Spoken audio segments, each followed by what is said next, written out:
ওরে বাবা রে সালমানের মতন পড়ি আছে ছাওয়ারে উইয়ার কোথাকি খাওয়া কারি নেই রে আমরা ফাঁসি চাই ফাঁসি আমার ছাওয়া মারছে আমরা ফাঁসি আর কিছু চাই না আমরা ফাঁসি চাই আমরা ছাওয়ার বদল ফাঁসি চাই উইয়া ফাঁসি দিয়ে মারবেন নাতি আমার নাতি হয় ভাস্তির ছাড়া নাতি রে আল্লাহ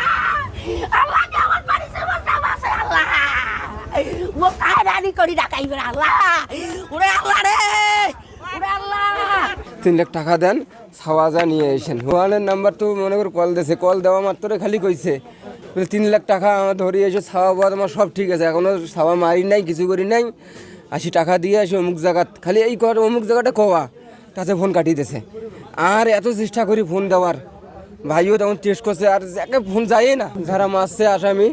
তার বাড়ির পিছনে কবর থেকে গিয়ে পাইলাম টয়লেটের বাথরুম থেকে বাথরুমের তল থেকে যারা আমার ভাগ্নে মারছে ওদের ফাঁসিয়ে আমি চাই কাল থেকেই তো বলাটা নিখোঁজ একটা দেড়টার পর থেকেই নিখোঁজ হওয়ার পর মাগরিব পর্যন্ত খোঁজাখুঁজি করছে পায় নাই মাগরিবের পর ফোন আসছে ওই যে ছেলেটা মার্ডার হয়েছে তার মার কাছে ফোন দিছে ফোন দিয়ে তার কাছে টাকা চাইছে 3 লাখ টাকা এভাবে 4টা ফোন আসছে কিন্তু কোন ঠিকানায় টাকাটা দেবে